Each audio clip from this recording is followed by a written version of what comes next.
This is BBC Radio 4.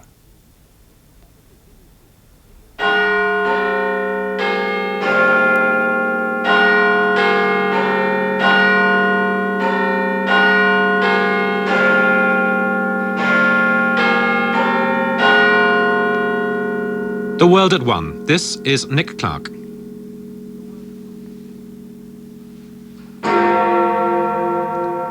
The main news today.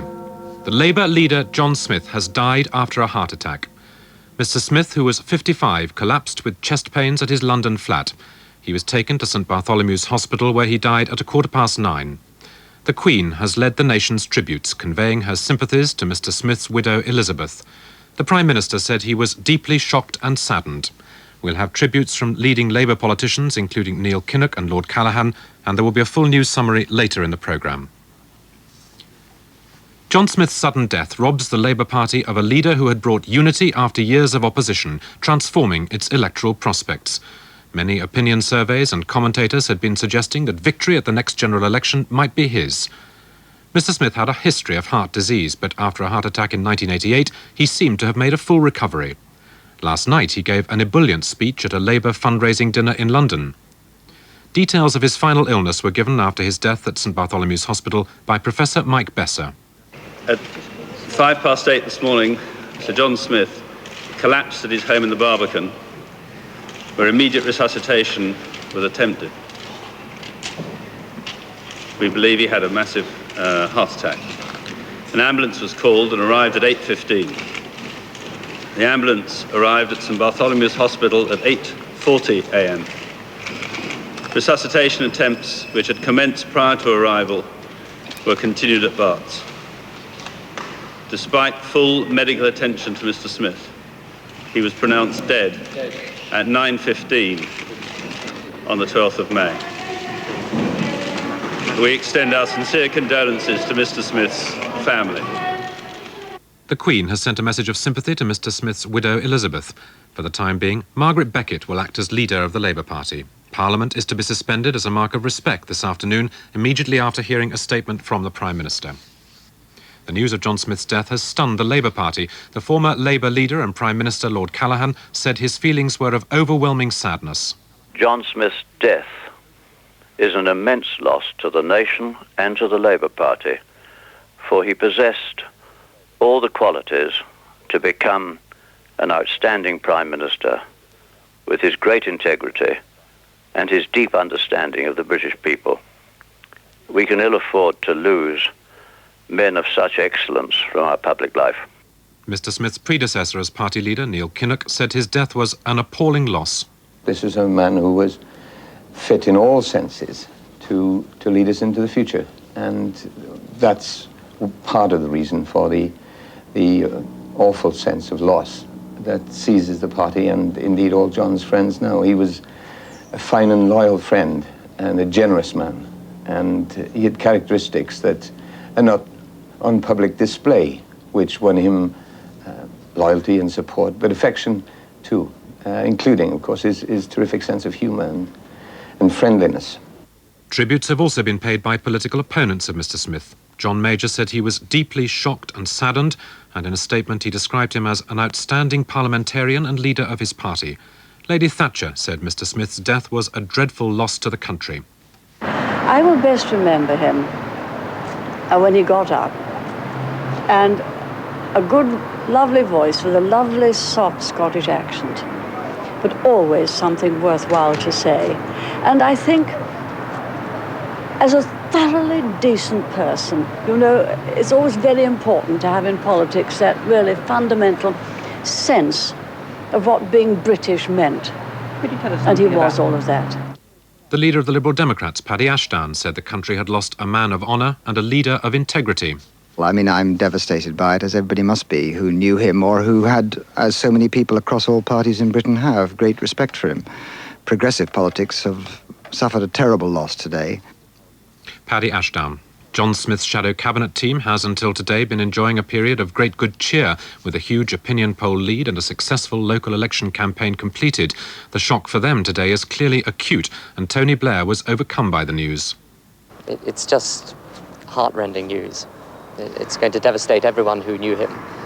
And all of us who knew him closely, personally, will mourn him. I think the whole of the country will feel the loss, and our thoughts and prayers go out to Elizabeth and the family. It is simply devastating. You mentioned the loss to the country. How significant a loss do you feel this is to British and European politics? I think that he will be mourned not just by his family and his close friends and the Labour Party, but throughout the whole of the country, because he would have been a great, great Prime Minister. He had this ability to combine the strength and authority and humanity, and he would have been great for our country. He would have opened up a whole new set of possibilities for the people of this country, and we're all going to mourn him very deeply.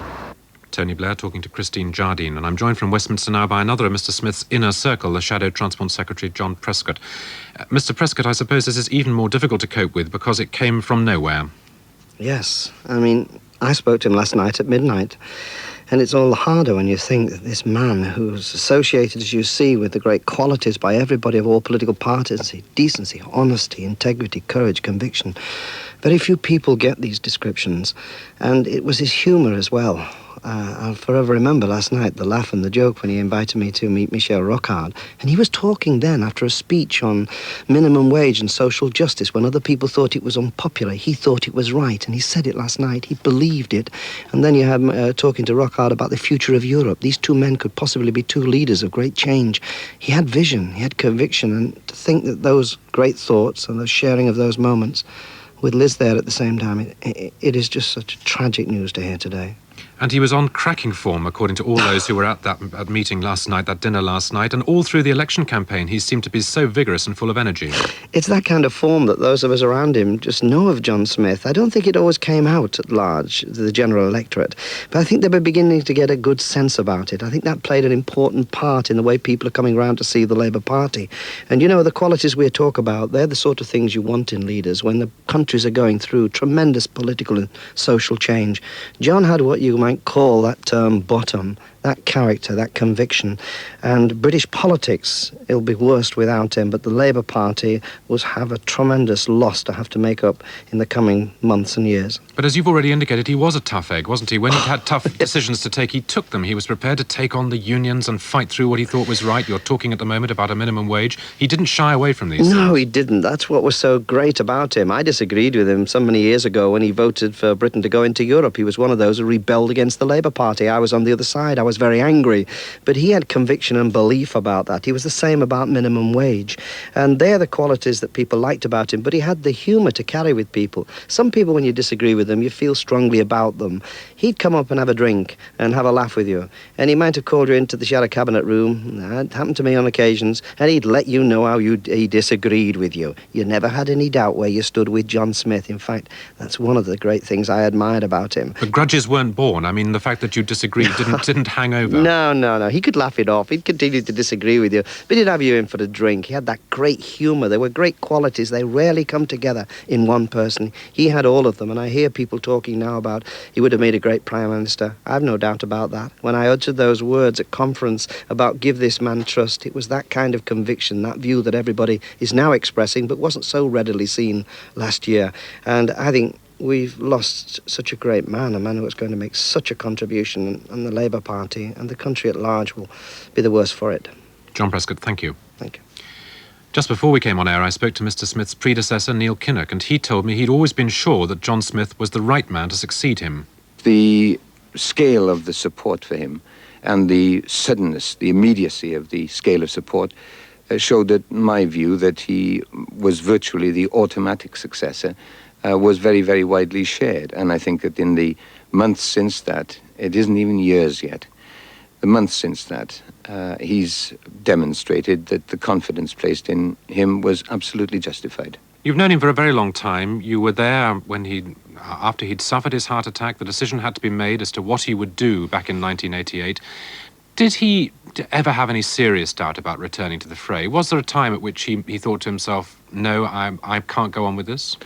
No, once he talked it through with Elizabeth and the family, his most important counsellors, as rightly should be the case, he'd then made the recovery. The doctors told him that it was a very good recovery, And as long as Elizabeth could share in his confidence, then he had no qualms at all. And that, in my view, was right. I strongly encouraged him, provided that it involved no risk to himself, to get back into the fray. And in the intervening years, with him climbing mountains and giving evidence of his vivacity in every possible respect, nobody could have gainsaid his judgment or my judgment or Elizabeth's judgment or anybody else, that he did absolutely the right thing in getting involved, deeply involved, even to the point of leadership in the years after 1988. How will he be remembered, do you think? As a man of huge speaking talents and ready wit, mobility and adaptability of mind, all those things. But in my case, even though it sounds a little bit frivolous on an occasion like this, what I remember best is his sense of fun, his sense of humor, the sense of irony, and also of strength, of rawness in the humor that he could employ. And that's a source of affection. And it also was evidence of a capability, the fact that he could act normally, keep his sense of proportion, see the silver lining or the funny side of even the bleakest situations. And I think that that was one of the elements in his abilities and in his fitness to run the party and, as I'd hoped, to be the leader of our country. Neil Kinnock. Our reporter Ben Bradshaw is in Westminster, where he's been talking to MPs, and he joins us now from outside the House of Commons. Ben. Nick, it's difficult really to convey the sense of disbelief, grief and anguish here this lunchtime. There have been a lot of tears shed, there have been a lot of quiet hugs. Anne Clwyd, one of John Smith's former cabinet colleagues, summed up the sense of shock among Labour MPs as they waited anxiously for news in the Commons tea room earlier. I was in the tea room this morning with my colleagues quite early when we first heard. And of course we all sat there waiting for more news, absolutely frozen in our seats. And we just hoped, because the medical team had got to him fairly quickly, that obviously that he would live. And to hear within an hour that he had died, I think has just knocked us all sideways. He would have won the next election for us. It is just the great sense of loss that all of us feel, and the tragedy that a man who was so able and incisive and good should have been denied this opportunity. One of John Smith's greatest strengths, Nick, as far as his Labour colleagues are concerned, was the way that he managed to continue Neil Kinnock's work of uniting the party, left and right, moderniser and traditionalist. This tribute came from the arch-moderniser Peter Mandelson. The party is grief-stricken, and the shock that we feel now, we will feel, for many weeks and months to come. Not least for those of us who knew his wife Elizabeth and his children, who stayed with them. They always had a very generous and open house in Edinburgh, as I know, only too well as many others did too. And so that sense of loss is very, very great. But John Smith would not have wanted the Labour Party to hang around mourning his very, very sad loss without getting on with the overriding priority for us, which is to put our policies to the country, to win support for those policies, and to get into office in order to implement those policies. That's what mattered to John Smith. And as much as it is necessary to do that now for the sake of the country, we will also be doing it in his name and in his memory. And there was a similar determination to get on with the job of winning the next election from the veteran left-winger Dennis Skinner. I think the biggest tribute to anybody in the Labour Party can pay, and any Labour supporter, is to turn out in the thousands and millions in the next election to make sure that not only do we give the Tories a Canadian whitewash in the Euro elections, but make sure that we have a victory at the next general election. That's the biggest tribute that can be paid to John Smith. Labour's Scottish spokesman George Robertson, one of John Smith's closest parliamentary friends, paid this tribute. This is a grievous blow, but not a mortal blow, because the work that he's done will be the legacy for the future. And he wanted us to continue. He wanted for the British people the very best, and that is a message which I believe will go forward. He was a great Scot, a real devoted, patriotic Scot whose appeal went way beyond the boundaries of his own country. You say he wanted that. Did he give you some indication about what he did want in the event of this happening? It must have been something that weighed on his mind, the possibility of another heart attack. I think if anybody goes close to the edge of death, they have a sense of mission and conviction, and he always had that. Maybe you know that you've been given a bonus and that you've got to use every day, but he wanted to be the Prime Minister, not out of personal ambition, but out of what he could then do for the people of this country. And I know that he was creating a structure and a determination and a self-discipline in the party that was nothing to do with him personally and everything to do with the party delivering for the British people. The Labour Party, Nick, are obviously devastated, but I should say that the tributes have been pouring in from all sides here at Westminster. Mingus Campbell is the Liberal Democrats' defence spokesman and also a close friend of John Smith's since their student days. He and I were students together at Glasgow University as far back as 1959. Then we were struggling young advocates together at the Scottish Bar. I've been up a few mountains in Scotland with John Smith, and his wife and my wife are close personal friends.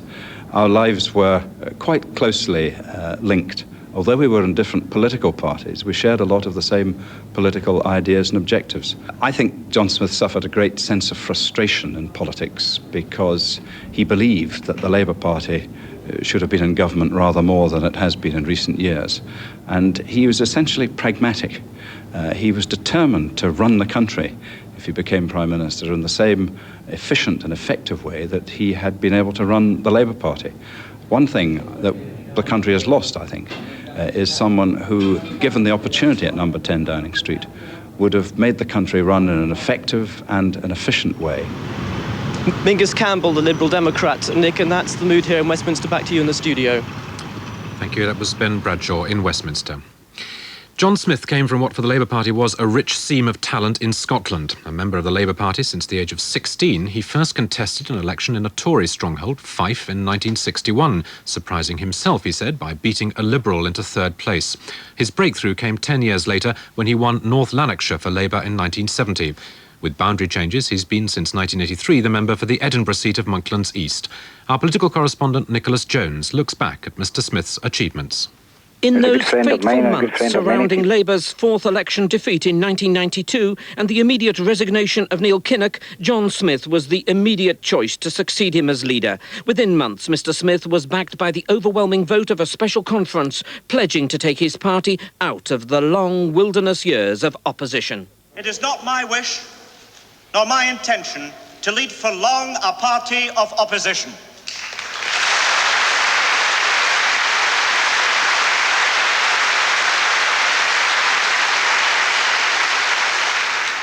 I was elected to lead a party of government, and with your help, that is what I will do. Against the wishes of many on the left, Mr Smith took up Mr Kinnock's crusade to cut back trade union influence over the Labour Party. He showed a steely determination to smash the bloc vote. We must begin by modernising the democracy of our own party. That is why I believe we must base our internal democracy on the principle of one member, one vote, and not on the basis of bloc votes. Mr Smith had put his authority as leader at risk. He played for the highest possible stakes at last year's party conference, and Mr Smith, so often criticised for being too laid back, was passionate. As leader of our party, charged with the responsibility to secure that victory, I say to this conference that the changes I propose today are vital, absolutely central to our strategy for winning power, and I ask you all to unite behind them. He won that vote by just 3%. It was a tremendous tactical victory. From then on, his authority was never questioned. Mr Smith, who spent 17 of the 22 years he was an MP in opposition, was the last survivor in Labour's frontbench team of the last Labour government under James Callaghan that lost power in 1979. One of his responsibilities was the unsuccessful move to push through devolution for Scotland. And with his long background as a Scottish lawyer and parliamentarian, he couldn't understand why this was so opposed. I think anyone who thinks that there isn't a desire for devolution in Scotland is widely misinformed, I mean quite badly misinformed. I think the feeling in Scotland is that it is desirable to have a Scottish dimension in government, that a large number of Scottish affairs can be decided perfectly well in the Scottish Assembly, recognising Scottish interests and demands and the rest, but that we will remain and wish to remain very fully part of the United Kingdom. Mr. Smith was comfortable and confident at the dispatch box, relishing the big parliamentary occasions. Within months of becoming leader, he savaged the Prime Minister over Britain's withdrawal from the exchange rate mechanism. But he didn't always get the better of John Major. There was an undercurrent of unease that somehow Mr. Smith had failed to inspire voters sufficiently, that in political speak he lacked a vision of the future. But Mr. Smith preferred results, and last week's council elections were just the base he needed for the European elections. He was contemptuous of recent government disarray and mocked this week's Conservative confusion over a possible referendum. Is not the cry for a referendum on Europe further and compelling evidence that the Prime Minister's cabinet and party are hopelessly divided? Mr. Smith's political life was built on his principles. He voted in 1971 against the then Labour leadership for Britain to join the common market. He insisted that education should have a higher priority, and in recent months he was committed to a national minimum wage. He'd recovered well from his heart attack in 1988. He took up hill walking, and party colleagues said he was the best of company, always ready with a joke. For example, when taking on the news media on the steps of the Treasury when he was Shadow Chancellor in the 1992 general election. I'm not going in. It's a little bit previous to go in. April 10th, you can come back and photograph me going in. And that's how political correspondents will remember John Smith, the politician who never seemed to get flustered or annoyed. Nicholas Jones on the life and times of John Smith, and we'll be hearing shortly from people in Mr. Smith's constituency and from the union movement. But first, with a summary of the rest of today's news, here's Brian Perkins. 2 Royal Air Force Hercules planes have flown into the Yemeni capital Sana'a to evacuate about 100 Britons caught up in the civil war. Around 50 other foreign nationals are also being brought out. The planes flew in from Djibouti in northeast Africa, where they're stationed. BBC World Service broadcast an urgent message during the night telling British citizens to assemble at the Sheraton Hotel. Iran has complained to Britain about what it claims has been bugging of its embassy in London. The British chargé d'affaires in Tehran was summoned to the Foreign Ministry to be told that a listening device had been discovered at the embassy 2 weeks ago. The Foreign Office in London said it had no comment to make. 20 Palestinian police officers have crossed from Jordan into the West Bank town of Jericho, ending 27 years of Israeli military occupation. Several hundred more police officers are expected to arrive in Jericho later today and tomorrow. Israel and the PLO say the transfer of power in both Jericho and the Gaza Strip should be complete within a week. A 31-year-old man from Bolton in Greater Manchester has been remanded in custody after being charged in connection with the death of a 6-year-old girl who was knocked down by a car on Monday. Tracy Kennedy's sister, Sonia, was also hit and is being treated in hospital for a broken leg. Gary Wayne Howarth will appear in court again in 11 days. Police in London have traced the mother of a 5-year-old boy who contracted tropical malaria while on holiday in Nigeria. The child is being treated in hospital in Hackney. His mother had taken him for tests yesterday, but had left without knowing the results. She contacted doctors again when she heard a radio appeal telling her that her son was seriously ill. Motor racing, the Austrian Formula One driver Karl Wendlinger has been injured in a crash during practice for Sunday's Monaco Grand Prix. His Sauber Mercedes car hit a barrier coming out of a tunnel on the street circuit. He was reported to be unconscious and has been taken to hospital. Less than 2 weeks ago, the former world champion Ayrton Senna was killed during the San Marino Grand Prix. Brian Perkins. John Smith served as a Member of Parliament for Monklands East for 11 years, and our correspondent Revel Alderson is there in the radio car. Revel. Well, I'm outside the District Council offices in Monklands, the constituency of John Smith. Up the road, the people of Airdrie, who he represented, were shocked naturally by the death of the man who'd represented them, or the North Lanarkshire area at least, in fact, since 1970. And the shock has also been felt in the constituency offices. The branch chairman of Monklands North, Peter Velden, was also stunned. He was a good friend of mine and a good friend of many people in the constituency. And he spent a lot of time with people, and he worked well with people in the constituency. And he always worked hard for his constituents, whom we'll miss him very greatly. Well, much has been made of John Smith's Presbyterian upbringing. The Reverend George Munro gave his views on his parishioner. Mr. Munro is the minister of the church in Edinburgh, which Mr. Smith regularly attended. His death will be viewed by everyone with great sadness, no matter what their politics are. No question about that. He was very well known and very well liked by everyone, and spoke and acknowledged people. Very well known and very well liked. That appears to be a common message from Monklands. With me is the Provost of Monklands, Councillor Robert Gilson. Councillor Gilson, you knew Mr Smith very well. What is your initial reaction? Flabbergasted, to say the least. We were extremely surprised when we heard this morning that John Smith had died so suddenly. John's been in Scotland over the last 2 days on the boundary changes. He was fit and healthy. We appeared in the ad when he appeared in the press, or for that matter in the media. He looked really good. What did he do for this constituency, this part of Scotland? John Smith made this constituency. People know him. John Smith was not just an MP or the leader of the Labour Party. He was a damn good constituency Labour MP. People knew him personally. He was a family man. Everybody that walked the streets could stop and talk. John would cross the street to talk to anybody at any time. Even though he was a national politician, he retained his constituency links, did he? He most certainly did. John Smith could have been and should have been the best Prime Minister this country's never had. And the one thing about John Smith, his feet never left the ground. Never, at any time. Was his standing locally damaged at all by recent events which took Monklands into the national headlines? None at all, not at all. John Smith was an honest person, an upliving person, straightforward. John cared for people, and people knew John, and they certainly didn't believe half the nonsense it was going about, and it didn't interfere with John Smith. So how will you remember him? I'll remember John Smith as simply as this. John Smith, to me, would have been the best Prime Minister that this country's never had. Provost, thank you very much indeed. And that was Revel Alderson in the constituency Monklands East. Although John Smith was a trades unionist, he was sponsored by the Boilermakers, now the GMB, his relations with the union movement were not always smooth. His attempts to weaken the union's influence over decision-making in the party and the choice of its leaders and MPs angered the left, although it was supported by modernisers like the new TUC General Secretary John Monks. Joining me on the line now is the veteran union official, Rodney Bickerstaff, Associate General Secretary of the Public Sector Union, Unison. Rodney Bickerstaff, he didn't always have an easy relationship, but was it one which kept the respect of the unions for John Smith? Oh, very much so, and not just trade unionists. It was everybody who met him. It was this matter of trust, really, wasn't it?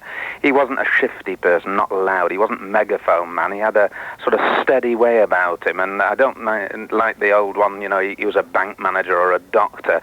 He really was secure in his own style and at ease with himself and his beliefs, and that came over to the trade unionists. And although you say that he tried to weaken the union's influence, he wouldn't agree that, and of course he didn't say that when he came to Congress last year and gave such a rousing speech and was so utterly welcomed as he talked about the rights of working people and dignity for all and social justice. He wasn't talking about weakening the links, he was saying that they needed to be altered, and he had a particular view, and at the end of the day that view won out. And at the moment, left, right or centre, whether it's in politics or in the trade unions, I think everybody will be saying this is a great, great loss. Will those changes which he instituted be confirmed by whatever happens next? In other words, had he completed the job that he set out to do you think?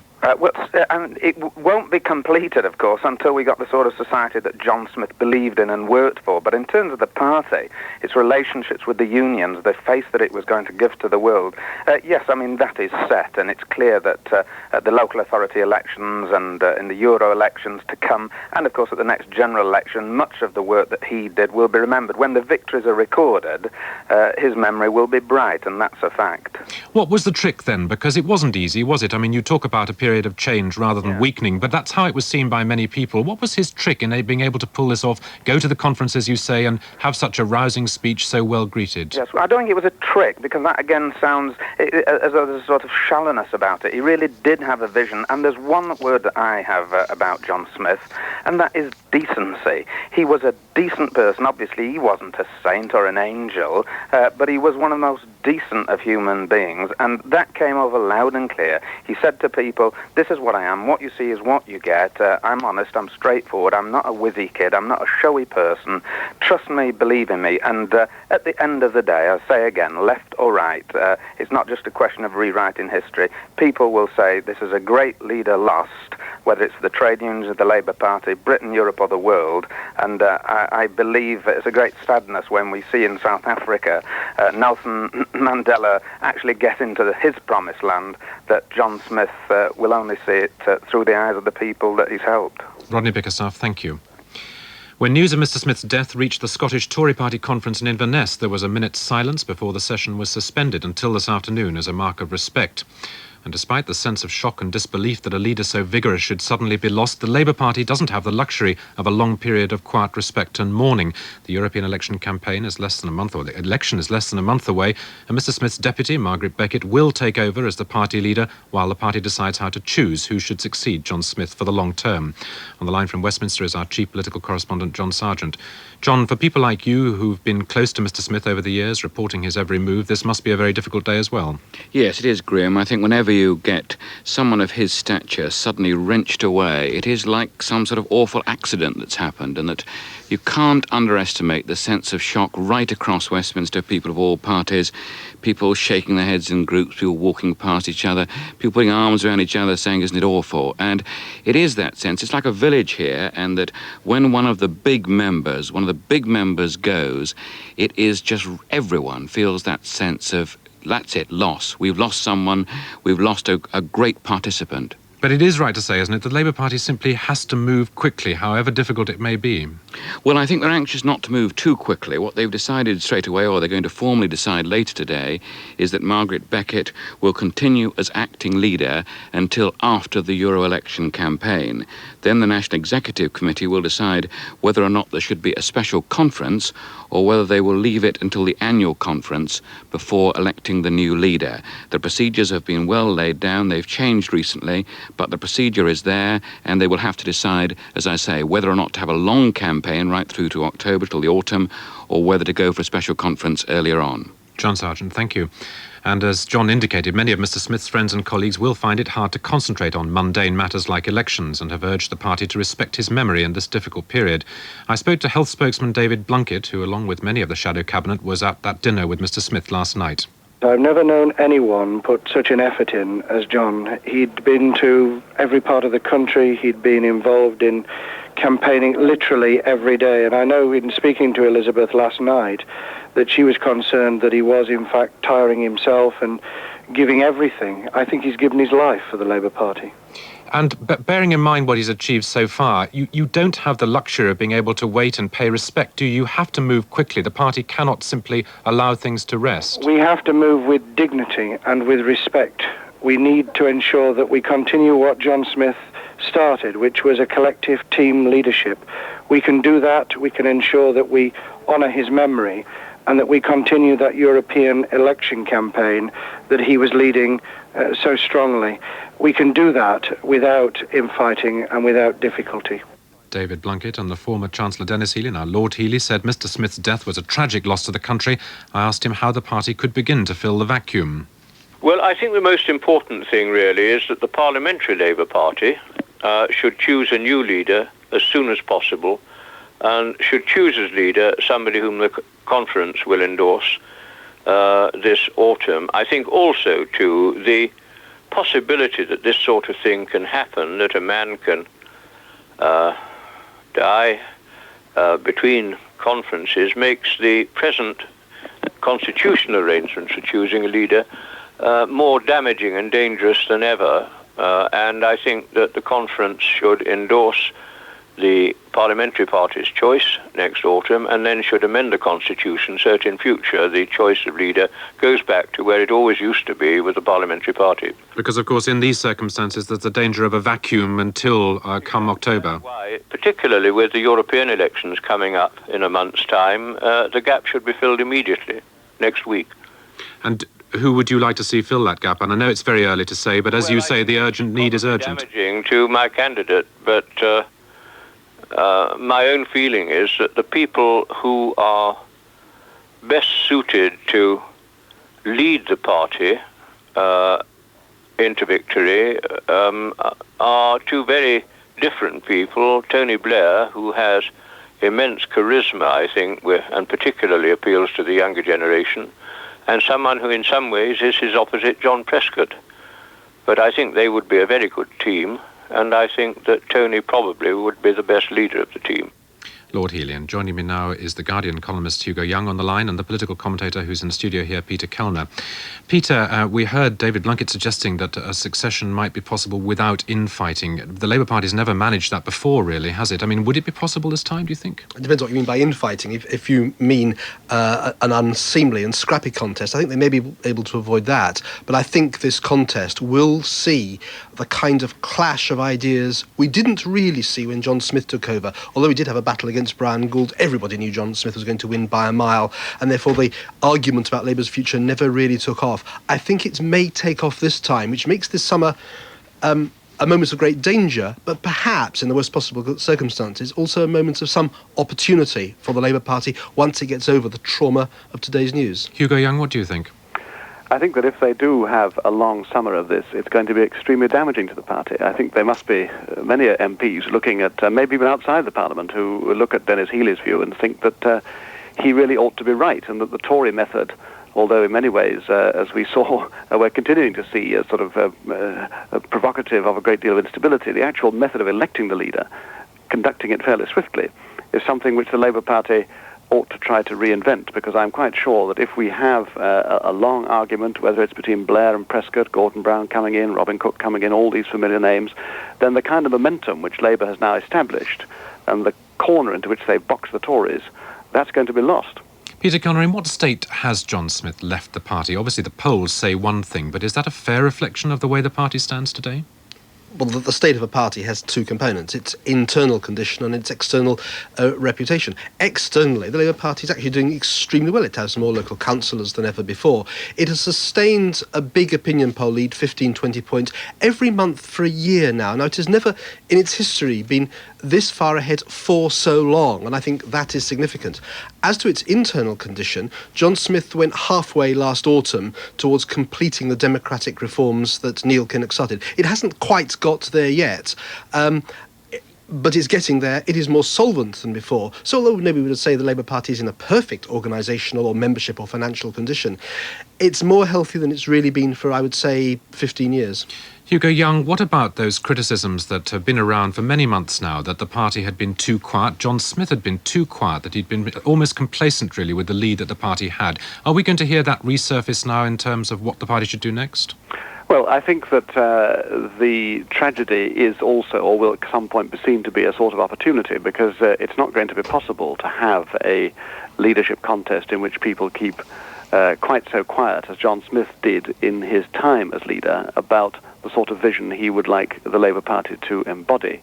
He was criticised for his caution. It was a moot point whether he was simply biding his time, preparing positions, preparing a large sort of strategic identity for the party, but determined not to present that too soon before the election. I don't know whether that was true or not, to be quite honest, but I think that it certainly is the case. There'll be people in the party, and I think rightly so, who will feel that the voters need something positive to vote for, and there will come a time, even though this government's in a very straitened circumstances at the moment, when the positive aspects of the Labour Party is going to be a source of questioning, and to which any new leader is going to have to provide an answer. Hugo Young, thank you, and also thanks to Peter Kellner. We've been reflecting on the death today of the Labour leader John Smith. Mr. Smith, who was 55, died in a London hospital after a heart attack. He had led the party since the summer of 1992, sometimes criticised, sometimes praised, but clear in his own mind about what he wanted to achieve. I really must confess that I would find it difficult to stay too long in opposition, because I hanker after having the opportunity to change things. After all, that's why one is in politics, to see things change for the better, to see some of the ideas you believe in put into practice. And in opposition, all you do is criticise and put forward alternatives without having the chance to prove that they can work. The Right Honourable John Smith. World at One was presented by Nick Clarke, studio production was by Gareth Butler, and the editor, Louise Webster. In a change of programme, tonight's analysis will be a discussion chaired by Anthony Howard, looking at the Labour Party under John Smith and how the changes he put in place will be carried forward. That's tonight on Radio 4 at 8 o'clock. But now, The Archers. It's Wednesday morning at Brookfield, and Jill's in for a shock.